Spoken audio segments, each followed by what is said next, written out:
जो बेटियां हैं उनको इस रूप में देखना, हम लोग सोचते हैं जैसे हमारा धर्म कहता है जब स्त्री पुरुष विवाह के बंधन में बंधते हैं वो साक्षात विष्णु और लक्ष्मी होते हैं।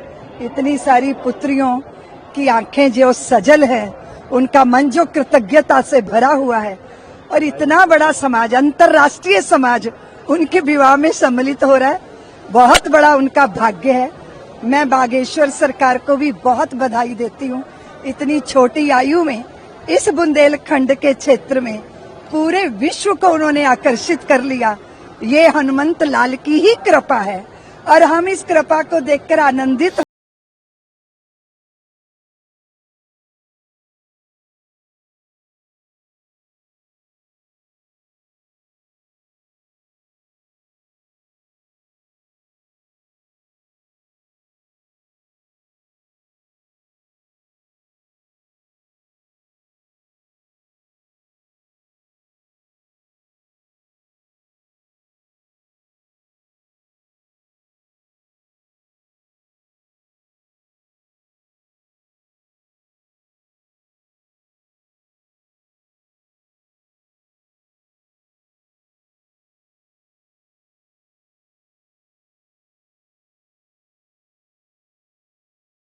बेटियों का यह कन्या विवाह महामहोत्सव का आज वो पावन पल है जहां 7वां कन्या विवाह महामहोत्सव एक मठ मंदिर की दान पेटी से इतना बड़ा परोपकार का कार्य लोगों के द्वारा, समाज के द्वारा, सबके साथ लगभग 305 बेटियों का यह कन्या विवाह महामहोत्सव है, जिसमें पूरे देश के संत महंत पहुंचे हैं। आज भी बहुत संत पहुंच रहे हैं और उनको हम नव दाम्पत्यमय जीवन में प्रवेश करने पर, गृहस्थ जीवन में प्रवेश करने पर आज शिवरात्रि के पावन पर्व की ढेर सारी शुभकामना देते हैं। लाखों लोग, लगभग 4-5 लाख लोग यहाँ पहुंचे हैं और 5 लाख से ज्यादा लोग यहाँ पर अभी वर्तमान में पहुंच गए हैं और शाम तक 10 लाख से ज्यादा लोग पहुंचने की संभावना है।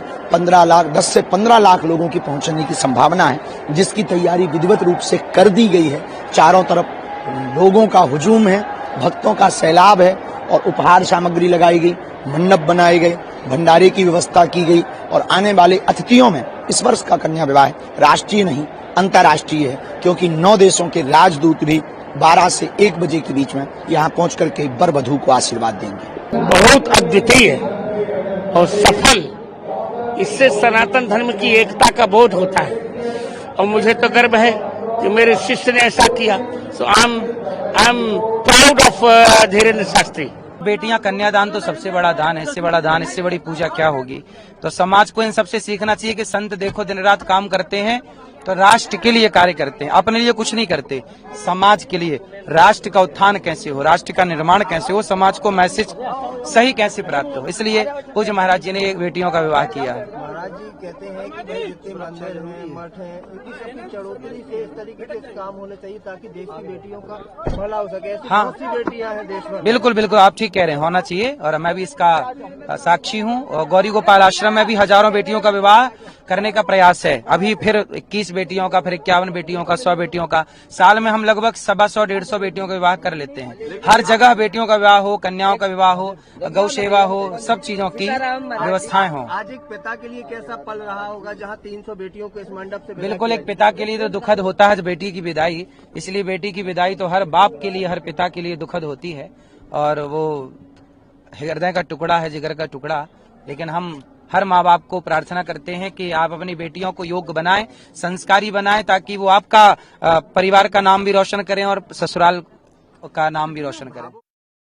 महाशिवरात्रि के अवसर पर आयोजित यह सामूहिक विवाह समारोह न सिर्फ एक धार्मिक आयोजन रहा, बल्कि सामाजिक सेवा और सहयोग की मिसाल भी बना।